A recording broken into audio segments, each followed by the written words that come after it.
I think a materialist approach to things is very, very consistent with my experience in Christian social justice. I feel like the deeper I get into anarchist practice, the deeper my faith is getting at the same time. I would hope that, securing means of life for all would be something all people of faith would say, oh yes, that's at the basis of what we believe. Those who are most marginalized know the most about the true, the good, and the beautiful. To me, it's less that I think building class solidarity is a bad thing, as much as it seems like if you don't attend to things like anti-Black racism, that's always going to get in the way of building class solidarity, actually. And when you go back, you find that a lot of revolutionary grassroots participatory movements, the precursors to what you could call the barrio assemblies and these grassroots neighborhood organizations, a lot of these were sponsored by the church.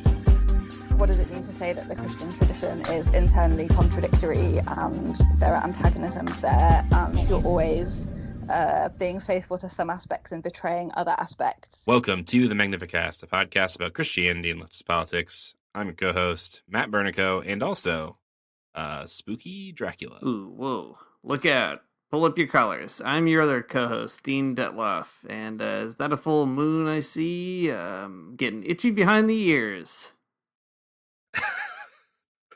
Wait, why? I don't know. Dogs, they scratch their ears, and I imagine that's probably a werewolf thing.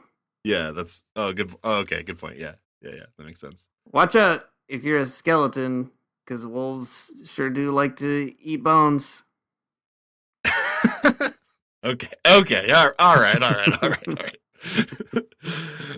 Folks, it's Halloween, and it's so spooky. We love it. This episode particularly has like a really shoehorned in Halloween theme, and I want to make sure everyone feels viscerally how shoehorned it is. But before we get to the Halloween part, let me say this. Dean and I started this podcast for two reasons. First and foremost, to hang out, and that we're accomplishing that right now, and it's great. And you are too, kind of. But also to talk about the weird intersection between Marxism and Christianity. And on this podcast, we do that a lot. But lately, we've been talking about other things like climate change and imperialism, and I don't know, weird niche things happening in Latin America and stuff like that. And it's great. But this week, we're getting back to the heart of the podcast by hanging out, but also by talking about Marxism kind of more explicitly than we have, I think, lately. So to preface some of this episode, I have to tell you about what's going on in my own personal life, and I hope you can bear with me. So I've been having a lot of organizing conversations lately with people about work and wages, and that has got me especially cranky because... It's frustrating talking to people, I gotta tell you. Usually I'm just behind the computer, but lately I've been having these. I've been doing all this texting for work about this minimum wage initiative in Nebraska, and I've been talking to people, and it's been great to hear what they have to say about the minimum wage and kind of seeing how people think about wages, and it is very confusing. People have a lot of thoughts, but mostly they're bad ones. I've been doing my best to, I think, make the case that the minimum wage in the U.S. is far too low, and that low-wage workers need more money to live on than they currently make. I think I've been doing that pretty well, but I'm sure you have. Yeah, I think I do pretty well about it. But the most common refrain, the thing that people have been telling me the most, is that I just need to learn some basic economics. And fair enough. I mean, maybe I do need to learn some basic economics. So in this episode, we're going to learn the most basic economics from Karl Marx, and I'm going to do it. I'm going to take everyone's advice, and I'm going to get to the bottom of wages here. I feel like I've done my due diligence about how, things in economics works. I've read some books here and there. But we're going to talk about Karl Marx, especially as he relates to wage labor and capitalism. And also, here's the shoehorned in added bonus. Because it's Halloween time, we're going to do this this big revisitation of Marx, and also this big thing about wages around some of his spookiest quotes comparing capital to vampires, ghosts, and werewolves. And it's all in here. It's great. So, I don't know. Dean, before we go any further, have you ever worked a minimum wage job? Ever? I mean, I'm sure you have, right? More than one of them, even. Several of them. Yeah. What was your favorite what was your least favorite minimum wage job that you ever worked? For sure, working in a Christian bookstore, 100%, no contest. Oh no, they paid you a minimum wage in a Christian They really bookstore? did. They would have paid me less if they could. Yeah, that's a bummer. Here's an interesting fun fact. When I was in college, I worked at the IT help desk, fixing everyone's computers, uninstalling old people's like toolbars that they accidentally installed. And because it was a private religious university, they did not have to pay me the state minimum wage. They could get away with paying me the federal minimum wage. So for 3 years, I worked a job where I only made $7.25 an hour. I gotta tell you, it That's sucks. I had to play. Yeah, I had food and board already kind of set up, and $7.25 an hour is still unlivable. Pretty miserable, actually. That sucks. I don't like it. Minimum wage jobs suck. I did have one good minimum wage job. I was a barista at a very cool coffee shop that I liked. But I didn't. I would have liked to make more money. That's true. Who wouldn't? But yeah, you know what? Here's the weirdest thing about working a minimum wage job. It's true what they say. If they could pay you less, they would. And what that usually translated to me in terms of work ethic is I'm only going to care as much as I feel like this wage cares about me. And guess what? It's not very much. And I think it is a good time to be revisiting all that as well. Especially because wage politics are probably going to heat up again, I would think, as the midterms are approaching in the United States, right? Like, it's going to be a big ticket item in lots of campaigns. It's still even an issue here in Canada. In Ontario, there's been a minimum wage fight that is ongoing. I think we're a little bit further, thankfully, than the US, but still nowhere near a livable situation, especially in a place like Toronto. And I gotta say, man, I can't imagine working at a Christian bookstore for minimum wage right now in this wild moment of history. And I think, we gotta raise that wage. I agree. Yeah, for sure. Actually, the one minimum wage job. Well, okay, not even quite minimum wage job. When I was I was a contract college professor for a little bit, and that was a sub minimum wage job for sure. They pay you a contract, right? But like, if you factor it out in terms of like how much you're actually working and how much you're making, it is far less than. Yeah, you, a rich liberal college professor, made less than minimum wage. I can't believe it. I know, hard to believe, right? But that's true. A lot of things are like that, and a lot of things like that are bad. Anyways, like you said, Dean, it's going to become, I think, a bigger issue, especially like as we lurch towards, I don't know, either a recession or something that feels a lot like a recession.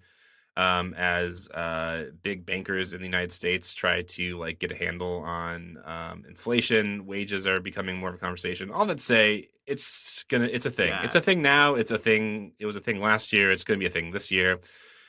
It's you great. know what? In fact, I think let's one weird thing actually that I saw that is related to what you just said. In light of inflation going up, the Central Bank of Canada, this was maybe a month ago or something, early in the fall, when they were raising rates and all that, the head of the central bank was like, businesses should not raise the wage because they don't want to get into like a demand inflation cycle or whatever they call it. With the premise being that like if workers have more buying power, then they'll keep inflating prices as though prices just naturally sort of go up in response to the buying power of workers. And I think that is also a really important sort of revealing moment for how society narrates wages and how Marx actually helps us think through wages. And we can get to Marx in a second.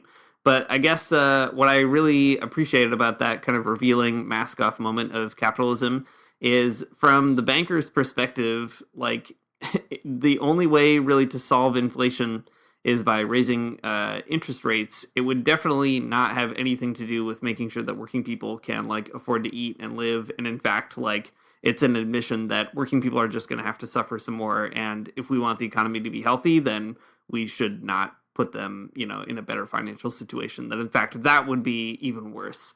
And I think that is so important, right? The capitalist perspective is like, if we gave workers a leg up, it would actually make our economic system worse. And Marx, I think, does a good job of explaining why like that is a bad way to think about wages, demand, prices, and all the rest of it. Yeah, totally. I mean, people at the Federal Reserve in the U.S. are saying the same kinds of things, just extremely mask off kind of moments where clearly clearly they have a pretty they want to put a finger on the scale there, about who lives an okay life and who doesn't. Okay, there's a lot that we've said there so far, and there's a lot more to be said. When it comes to Marxist philosophy, there's a lot going on, especially when it comes to wage labor. It's like, wage labor is like one of those things that makes capitalism for Marx. But one of the most interesting things that I think Marx does is that when he breaks down how labor actually works in terms of like wages and like what is a wage, a lot of things are revealed in a capitalist economy, just like you were saying, Dean. I think that like we take the existence of wage labor as just sort of like a given, as a thing that like is necessary in the world, that's just sort of like natural and moving, like it's always been this way or whatever. But it's actually a really particular economic idea that has a history and it has like a material grounding, and there's a reason that it exists. It's just not like a thing that exists because it's a good idea. It serves a function, I guess, is what I'm trying to say. In the conversations I've had with people, it's like people imagine, people tell themselves all kinds of like really weird stories about wages. Like conservatives think that wages are, that's what like a high wage is a reward that you get for learning a skill or having like a particular like skill set that is rare or something, which I think is pretty weird because nobody has a skill set that's that rare. Nobody can do a thing that no one else can do. Just like no one's like an artisan blacksmith anymore or something. That just like doesn't exist. It's Fordism and Taylorism, particular productive ideologies have made people very replaceable. Just like a weird idea, I think. But also like liberals also have some pretty weird ideas about wages, or they tell really weird stories about wages. Some that I'm actually really sympathetic to, honestly. For example, there's this thing that does exist in the world called the MIT wage calculator. And I think it's good. It's good, but it has an interesting logic to it, I guess. So basically what it does is it tells you like how much you would need to make to like live in a particular city, which is interesting. So like in my city in St. Louis, you need to get paid like $16.80 something cents to like be able to afford rent and be able to live here. And that's an interesting calculation of wages because, on the one hand, it's good because it does put like the experience of the worker like into the factor, which I think is great. But also it's like calculating a wage based off of not really like economics, but it's like about how much rent costs, which I think is kind of weird. I guess that's a better story than the conservative one. But I think that the one that Marx tells is actually really helpful because he kind of explains why it is wages exist in the first place and like why are they always so low. Let's get to the bottom of it though. I guess like keeping in the Halloween spirit, Marx tells a story about wages and labor that is pretty different than the one that capitalists, either conservatives or liberals, tell. And it's a horror story, the spookiest one. So we're good. We're good to start off on that Halloween theme on the right foot here. Yeah. Marx, I think what I've learned the most from Marx out of anything really is actually to try to historicize capitalism, to tell the story of how capitalism comes into being so that it doesn't feel like a natural given, but we can sort of see how it's contingent and why it came to be. And there's a great quote in Capital on this Halloween theme where Marx says, "Capital comes dripping from head to foot from every pore with blood and dirt." What a spooky monster. Don't want to see it. Sounds disgusting. What Marx is trying to say in that chapter in particular in Capital is that capital isn't a kind of like neat and clean natural set of economic relationships that we all participate in because they make sense or because they're the natural outgrowth of our rational exchanges or peaceful relationships with each other. On the contrary, capital is the kind of thing that, capitalism is the kind of thing that comes to be throughout really violent moments of expropriation. The expropriation of land, especially, and the making private of what was once a common kind of experience of land. Also, the total expropriation of people's labor up to and including chattel slavery and commodifying human beings and so on, right? There's this real, like, violent kind of, soil out of which capitalism grows. The genocide of indigenous peoples and so on. Like, Marx really points to those things as all being necessary features in at least the way that capitalism has grown in the world. And capitalist economists want to sort of like put all that aside and say, you know, even if that's how it came into being or something, even if they get around to talking about, which usually they don't, those are all kind of accidents, right? Arbitrary features that aren't really capitalism per se. But Marx wants to say those things all actually reveal the brutality of the system, and they continue to be baked in to our economic logic, which is a logic of oppression, domination, expansion, colonization, and so on. So capital comes dripping from head to foot, from every pore with blood and dirt. It's a great poetic line for Marx, but also a really helpful way of kind of getting us into a headspace to start thinking about something like wages with that huge weight of like violent history behind it. Yeah, that's right. We're all gathered around the spooky Halloween campfire, and the monster's capitalism, and the way that it kills you is wage labor. So okay, capitalism is bad. If you're listening to the podcast, you know that much already, and that's great. I'm glad we're all on the same page with that. But wage labor in particular is the kind of like the way that capitalism, I think, disciplines workers, but also it's the way that it exploits it. So it's worth definitely figuring out, right? Is a wage just like, you know, the money that your boss trades you for coming into work, or is it something different? And what Marx is here to tell us is that it is actually a lot different than the way that I think most people think about it. Okay, so I'm going to read kind of a long quote here. It's not that long. It's a little bit long, but I think it's pretty illustrative here. This is a quote from an essay, like an article that Marx wrote for the newspaper called "Wage, Labor, and Capital," and he wrote it in 1847. This is like the year before the Communist Manifesto comes out. But the ideas that he works through in this essay are things that kind of stick with him through capital. And it's meant to be like read by working people, right? Like he's trying to communicate his ideas in an accessible way. Whether or not he does that, who knows? But here's his attempt. He doesn't. All right. Well, this is what he says in Wage, Labor, and Capital. It appears that the capitalist buys their labor with money, and that for money they sell him their labor. But this is merely an illusion. What they actually sell to the capitalist for money is their labor power. This labor power the capitalist buys for a day, a week, a month, etc. And after he has bought it, he uses it up by letting the worker labor during the stipulated time. With the same amount of money with which the capitalist has bought their labor power, for example, 2 shillings, he could have bought a certain amount of sugar or any other commodity. The 2 shillings with which he bought 20 pounds of sugar is the price of the 20 pounds of sugar. The 2 shillings with which he bought 12 hours use of labor power is the price of 12 hours of labor. Labor power then is a commodity, no more, no less than is the sugar. The first is measured by the clock and the other by the scales. He goes on to say then, a little bit later on in the essay, wages therefore are not a share of the worker in the commodities produced by himself. Wages are the part of already existing commodities with which the capitalist buys a certain amount of productive labor power. Consequently, labor power is a commodity which its possessor, the wage worker, sells to the capitalist. And why does he sell it? It's in order to live. So this is, I think, extremely helpful for thinking through wages and labor, because we have all kinds of weird ideas about it. And Marx kind of breaks it down. A capitalist buys labor power from you, like as if it's a commodity to be bought and sold, not in terms of like not just about like your time on the clock, but it's about how much you're producing for a particular amount of time, and it's a commodity to buy and sell. I mean, that's it when it comes down to it. I don't know, Dean, does that explanation make sense with your experience of wage labor, or is there something missing? No, I think obviously Marx is completely correct.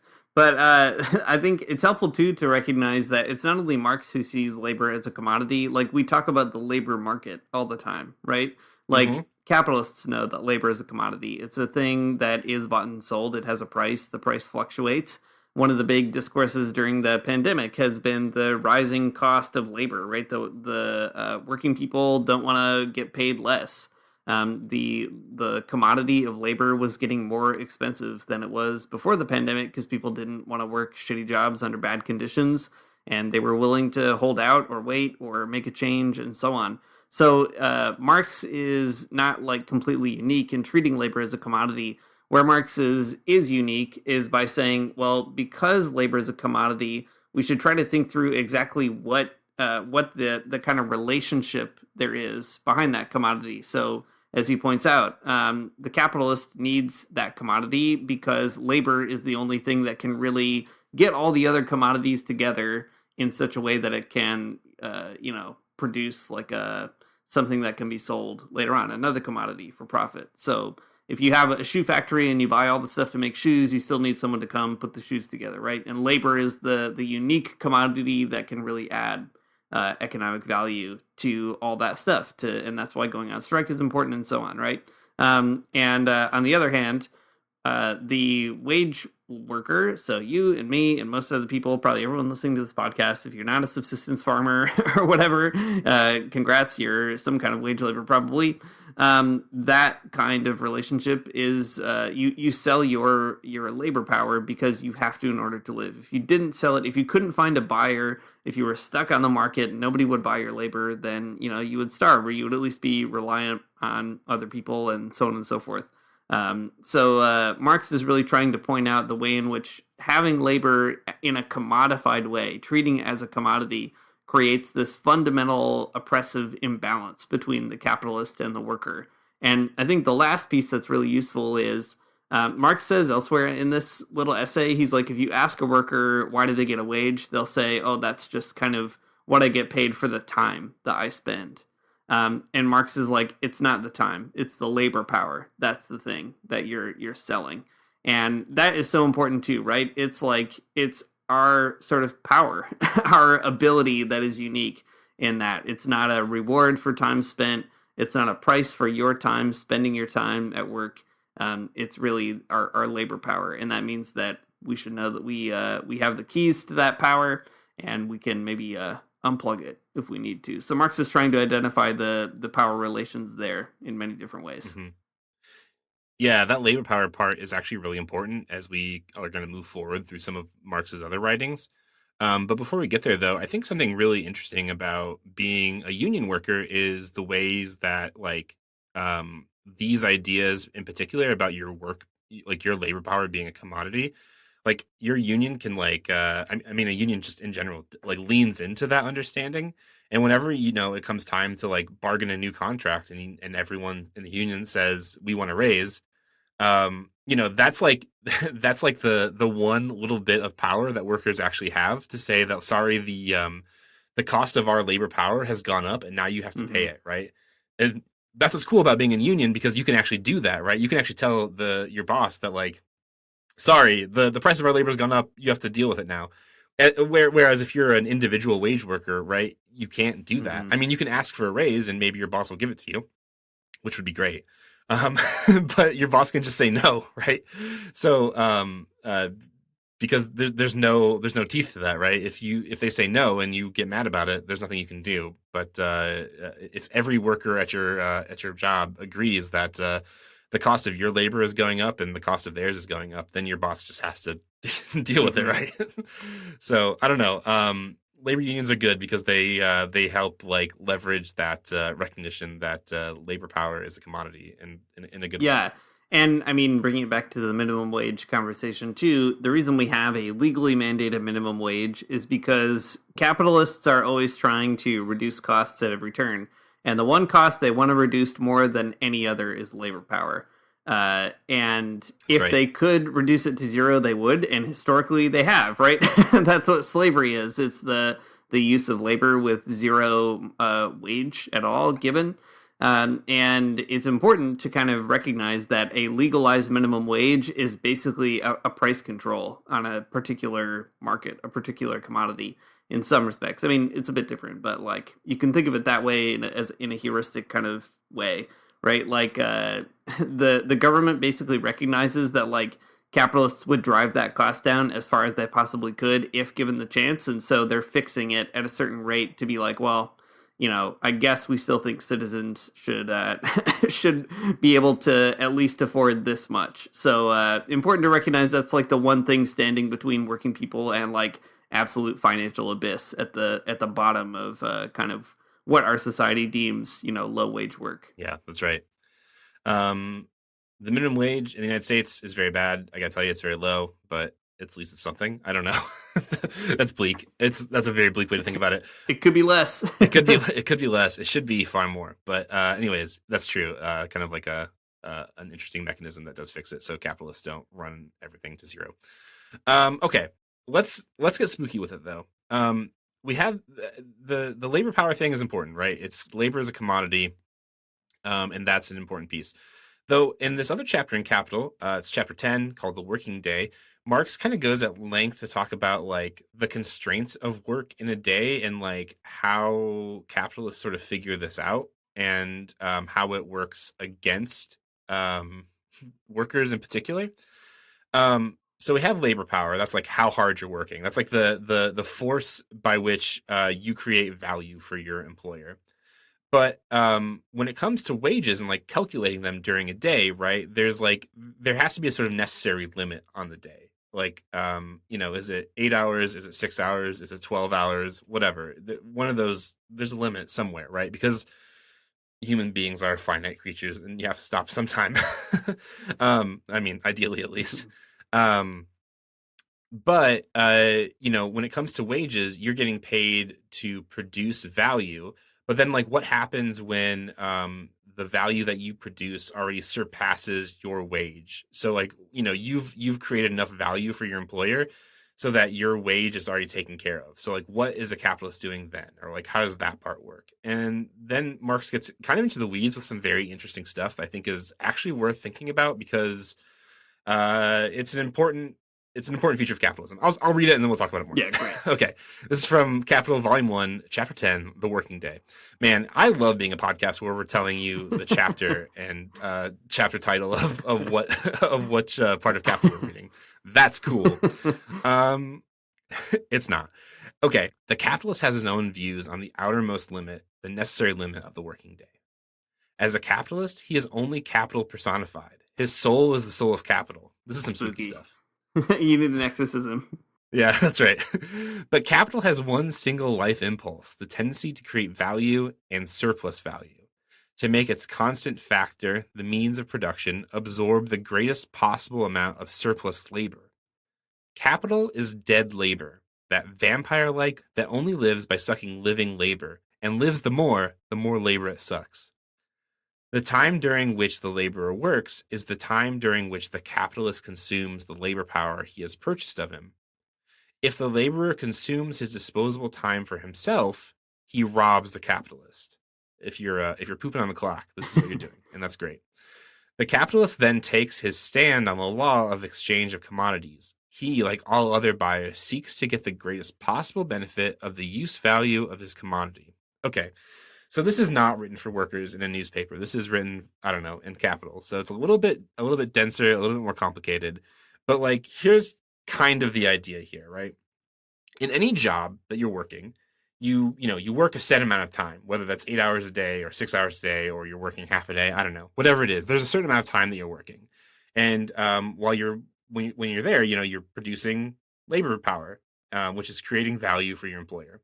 So when you're working, there's this thing like necessary labor, which means like that's the amount of time you have to work to produce enough value to cover your own wage. That is to me that's to say that like you work a certain amount of time and you produce a certain amount of value so that like you basically have like paid your own salary. Basically, it's kind of the idea, right? Like you're creating enough value so that your boss can then turn around and sell the value in terms of capital and like can pay you. You sell 2-foot-long Subway sandwiches. Yeah, exactly. You sell 2-foot-long Subway sandwiches, you get paid one, but then like you still have 50 minutes of your job of the hour left, right? So then anything that goes over the necessary labor time is what Marx calls surplus labor. So the more surplus labor that your boss can extract from you, the more value you create for your boss without your boss paying you additional wages. So you make the one Subway sandwich and it takes you 2 minutes. And somebody pays for it, and that basically covers your wage for the hour, right? But then if you sell a second one, you're making 2 Subway sandwiches, and now your boss has made they've made enough to cover your wage, and then they've also made enough to like kind of put in their pocket. But then, like I said, you have 45 more minutes left in your hour shift or whatever, and then you're making more and more Subway sandwiches. So at the end of the day, you clearly pay your own salary and the value that you produce. Whereas, and you're also just putting more and more money into the pockets of your boss, right? That's the surplus labor. And the thing that Marx is saying here, that it's like a vampire, I think is so right, because like you're not getting paid for all that stuff. I don't know, you're doing all of this work.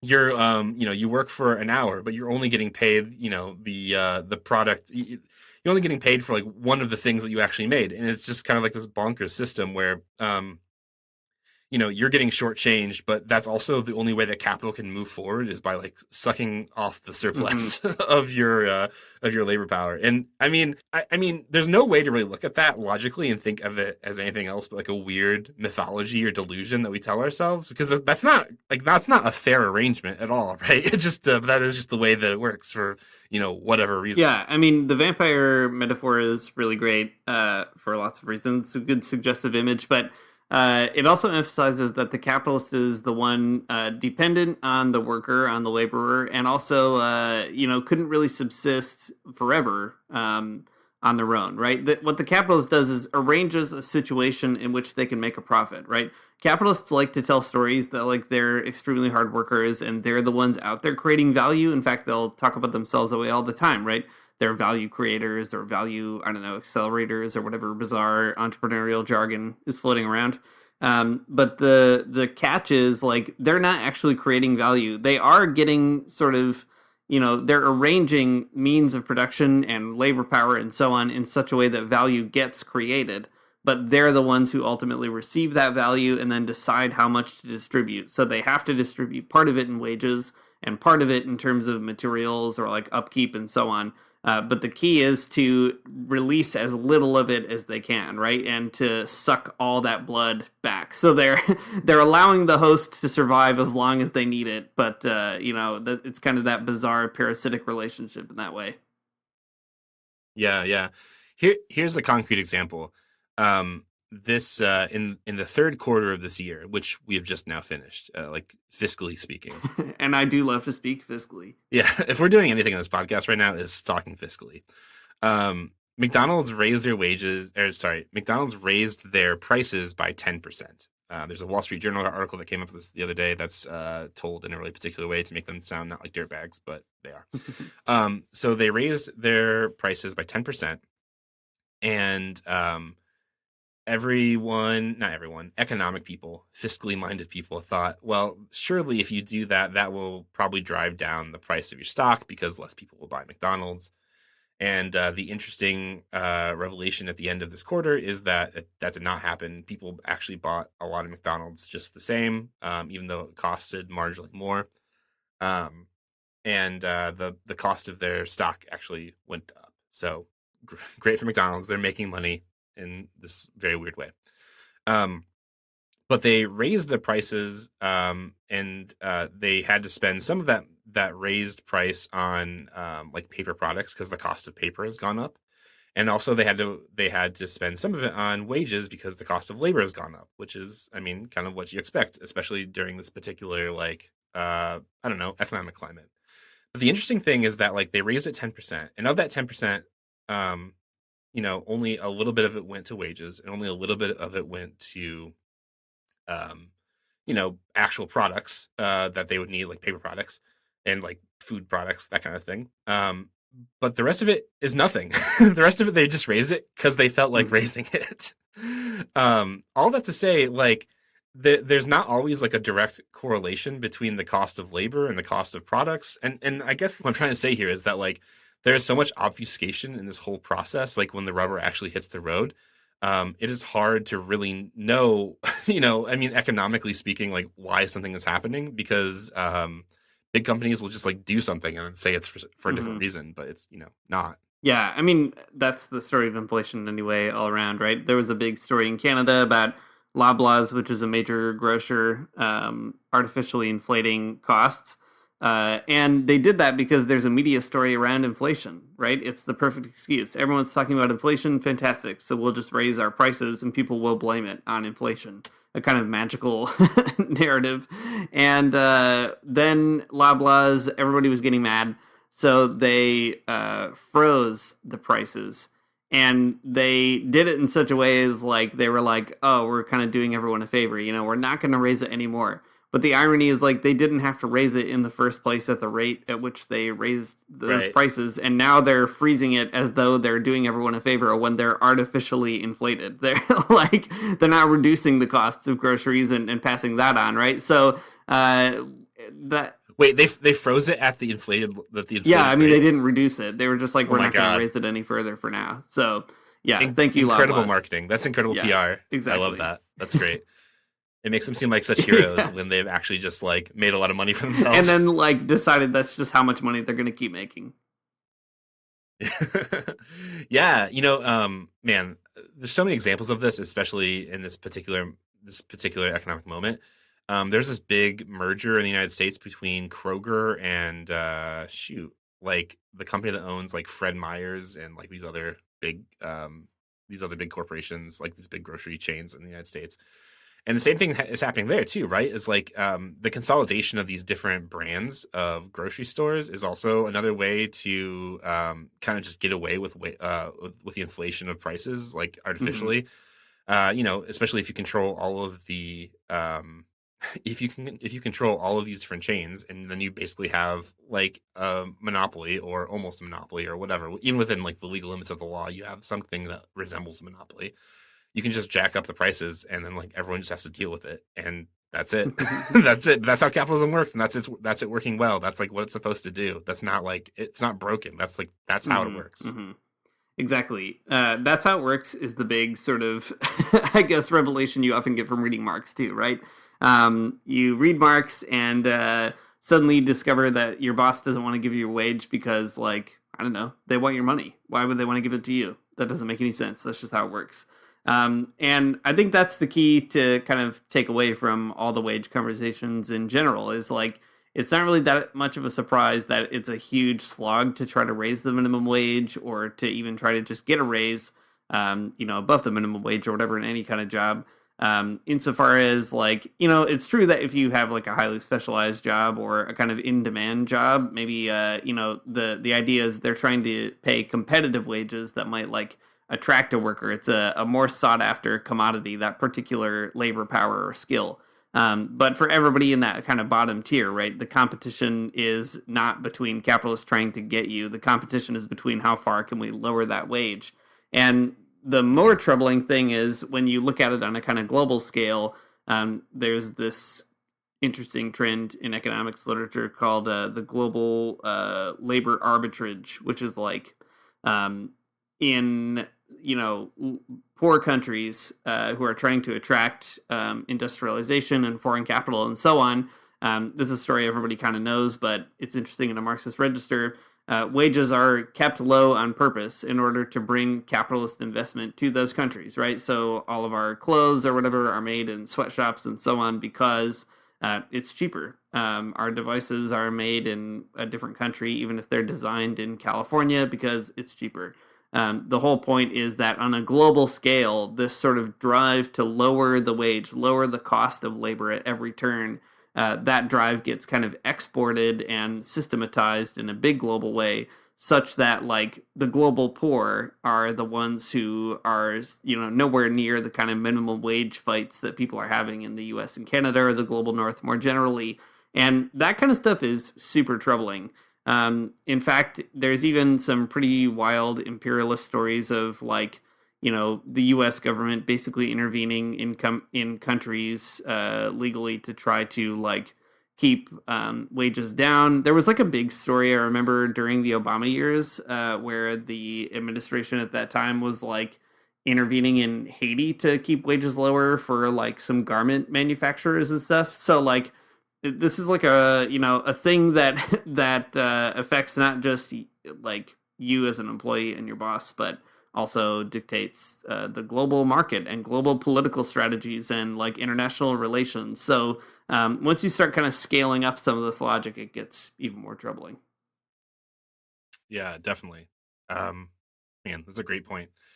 That's true. Even though you might get paid more, working people have sort of a common interest, regardless of where you live. Okay. I guess kind of moving towards the conclusion of the horror story here, right? The monster is capitalism. The way that it kills you is wage labor. And I mean, what it means to be, a wage laborer, I think, is also pretty horrifying in terms of like what it does to you as a person. Um, Something I really like about Marx a lot is that he always does pay a lot of attention to not just like the hard economic truth of a situation, but also like kind of the internal feelings that a worker might have, or like what kind of person does capitalism make a worker. Mm-hmm. Um, in the economic and philosophic manuscripts, he talks a lot about alienation. That's like the early Marx that some Marxists don't like. Whatever. um, but I think it's good, right? That capitalist wage labor it alienates you from yourself, right? Because you go to a job and you do a thing there, and like that, and while you're there, you're just kind of like vacantly doing it, and like passing a piece along a line, or just kind of like mindlessly filling out an Excel spreadsheet or something. And then when you go home, like you're finally yourself again, in this kind of weird way, right? Like where a big chunk of the day, you're just sort of like not at home in your brain. You're just like doing something for somebody else. And like, that's really alienating. And in Capital, Marx talks about that same sort of thing, but maybe in a little bit of a different way. And definitely more of an economic way, because this is the old Marx. This is the big gray bearded Marx that we all know and love. So I'm going to read this bit here too. This is, again, from the Working Day chapter of Capital. So he says that it must be acknowledged that our labor comes out of the process of production other than he entered. In the market, he stood as the owner of the commodity of labor power, face to face with other owners of commodities, dealer against dealer, right? The worker, the owner of labor power, is a dealer amongst dealers, even like, against somebody that has like a big sacks of flour or something selling them to you. The contract by which he sold to the capitalist his labor power proved, so to say, in black and white, that he disposed of himself freely. The bargain concluded, it is discovered that he was no free agent, that the time for which he is free to sell his labor power is the time for which he is forced to sell it. That, in fact, the vampire will not lose its hold on him, so long as there is muscle, a nerve, a drop of blood to be exploited. I like this so much because the economics part of it is like clear, right? This is not a fair relationship that workers are in with wage labor. But then Marx takes the next step and says, like, it also messes you up as a person, right? To be in this particular type of arrangement, right? You're not a free agent. Something that I've seen a lot of people say in these conversations I've been having about the minimum wage is that like you can just go get a better job, and like maybe you can, and in fact that happens a lot, right? Especially I mean the turnover rate in fast food is extremely high, right? It's constant, especially during COVID. Nobody wanted to work in fast food because you get sick and die. That's why. Pretty obvious. And the interesting thing though is that workers would go get a better job, and they would go from working at Burger King to go work at the Amazon warehouse, on the other side of the interstate or whatever. And it's interesting because that is a better job in the sense that it pays like $15 an hour. You get a handful of benefits, whatever. But interestingly enough, the turnover rate at Amazon factories or at Amazon warehouses is also extremely high. People are also leaving those jobs to find different jobs. I mean, so it's not like, I don't know, the idea that you're just like a person who can go sell their commodity of labor power to anyone freely is like such a weird delusion. Because like, I mean, I guess you could, but like, what if everyone is as bad? what if selling your labor power to anyone is bad? what if there's no one good that you can sell your labor power to? No one's considered that one. Well, it's also it's a sort of conservative doublespeak too, because on the one hand, okay, go get a better job or whatever, and then on the other hand, it's like nobody wants to work anymore, right? How come nobody will just get these great jobs that we're all handing out? That's the trouble is, if labor is a commodity and the price goes up, capitalists suddenly don't like it, and people with capitalist ideology don't like it or understand it either. And I think that's important to recognize that basically there are all kinds of ways that capitalism tries to constantly kind of like move around the very fact that at the end of the day, the labor commodity that is traded around is attached to like real life living, breathing human beings. And that is like the thing that Marx is trying to point out over and over and over again in his work is that here's kind of the big economic relationship, right? And he's going to talk about it. He's going to talk about what changes prices of commodities and how labor factors into it and so on. But he wants to put the human being back at the center of it. Even the late Marx, I think, that's the key, right? It's all about not losing sight of the fact that this is a human-built system involving human beings and treating them badly, making them into bad people, and we just don't have to do that. That's the best part about Marx. We just don't have to do this extremely bad thing. And once we have a grasp, especially on how that relates to our own position as kind of wage laborers, I think there's a lot of freedom in that revelation. Yeah, it's true. It seems like an overly simplistic way to put it, but like things just don't have to be this way. they just don't. Like it's not it's not an immovable fact of the universe that like people have to work for these awful wages, that people have to work in a situation where they're paid so little. It just doesn't have to be that way. And I don't know, I think Marx is right to point out that there are like flesh and blood people behind these things in ways I think a lot of people don't understand because they're so weirdly abstracted from those situations. Man, it sucks that it is this way. I gotta say it's bad. Another part of this conversation, at least in the way that it functions in the United States, is people will say something like, a minimum wage isn't something you're supposed to live on, right? It's a thing that like high school students are supposed to make so they can afford like a car or whatever, right? People say that kind of thing all the time, and I think it's a very bonkers thing to say because like I mean, like, okay, it's bonkers because it's just factually untrue. People of all ages are they work minimum wage jobs, and there's nothing you can do about that. Just because you think it shouldn't be that way, it is that way.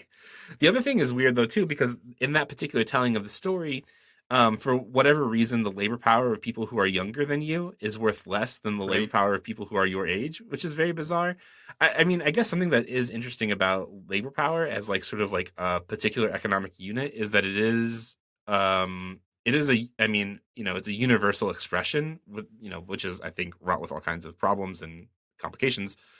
But it is a universal expression that like someone is on the job and someone is producing value, and it doesn't really matter who that person is. But like you can see the ways that people have all these very strange biases against other people and what their time and power and like effort is worth when they start talking about who deserves to be paid. Mm-hmm.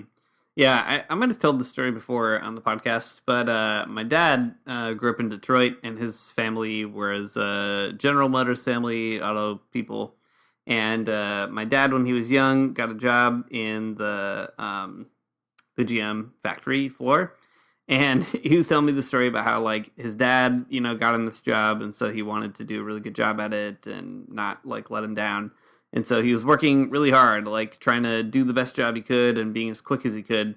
And one of the guys from the union came over and was like, listen, you got to slow way down. And my dad was like, why? That doesn't make any sense. Like, I gotta be good at my job, for my dad or whatever. And this guy was like, well, that's great that like you want to work really hard, but like there are a lot of old timers around here who will never ever be able to keep up with you. And it's really important that you don't like basically work harder because we don't want to have to like basically explain that, oh, these workers are like incapable of keeping up when the job could be done this way. And my dad is like, so yeah, I guess I have to slow down in like solidarity with other workers to sort of not create the expectation that work could be done that quickly or that efficiently or whatever.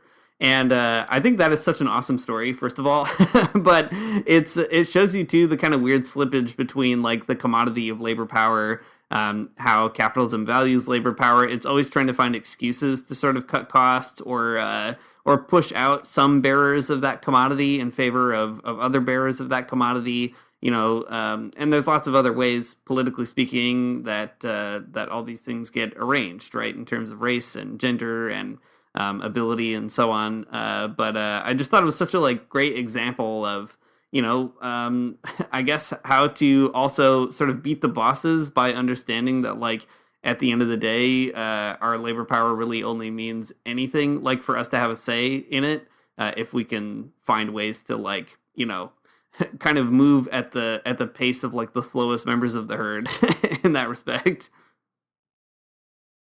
Man, that's a good lesson. One that I think I'm very bad at. When I'm at work, I like to do things extremely fast and get everything done as fast as possible.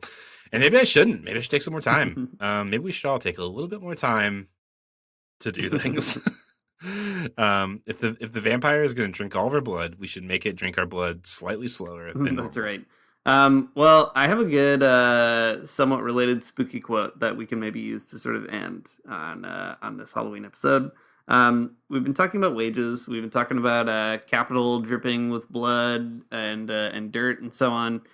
This big spooky vampire. There's also a great line though in the Communist Manifesto where Marx and Engels have a nice spooky line. They say modern bourgeois society with its relations of production, of exchange and property, a society that has conjured up such gigantic means of production and exchange is like the sorcerer who's no longer able to control the powers of the netherworld, whom he has called up by his spells. And what Marx and Engels are getting at there is there are all these kind of crises that basically emerge in capitalism, and capitalists aren't able to kind of, smooth it out like people lose in those situations. There's famine sometimes, there's devastation, there's big sort of, market crashes and so on. And Marx is trying to kind of conjure that image of I don't know, Mickey Mouse and Fantasia. There's too many dang brooms, and what are we supposed to do about it?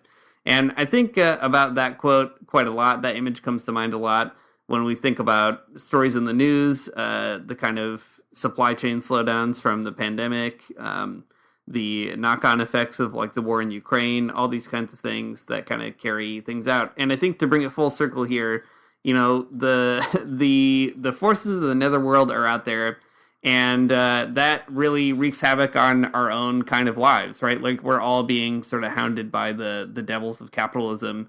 And on this big Halloween, I guess we need to find some way of exercising all those all those devils, right? Get the vampires off our back, get some garlic, bring some crucifixes. That's the dang Christian metaphor we couldn't find till the end of this episode. We need the crucifix to drive back the vampire of dead labor. I think that's the key. That's the key. That's what you got to do. The union is the crucifix to the dead labor. Okay, no, I'm not gonna even bother. But that's true. That's what you got to do. That's the metaphor that we needed this whole time. Okay, here we are at the end of the episode. The spooky ghost story is over. But like you said, Dean, the moral of the story is that it just doesn't have to be this way. It doesn't have to be spooky. It doesn't have to be a scary vampire drinking your blood and making you a zombie or whatever. It doesn't have to be that way at all, and it just shouldn't. And you should play your part in that, I guess, dear listener. Do whatever you can to make it not that way. All right, that's it. Thanks for listening to the Magnificast. If you like what you heard, you can give us a piece of the wage that you earned for your labor power at patreon.com/themagnificast. If you sign up there at $2 or more, you can join our great Discord, which is full of all kinds of folks saying all kinds of things. It's a nice little community we've got going on there. Our music is by The Illogical Spoon at the end and Amaria Armstrong at the beginning, and we'll see you next week.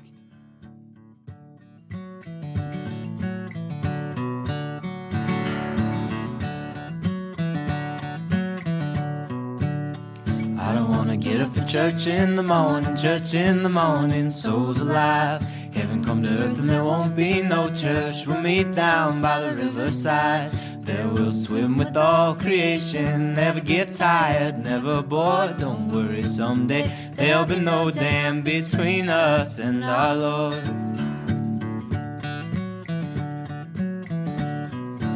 Jackson, keep your hoods up. Well, you keep your hoods up and you stay up late. In Jackson, you keep your hoods up. Well, you keep your hoods up and you stay up late. Oh, don't mind a cold night, but we might mind if you leave too soon. So come on now, it's still early. At least I would have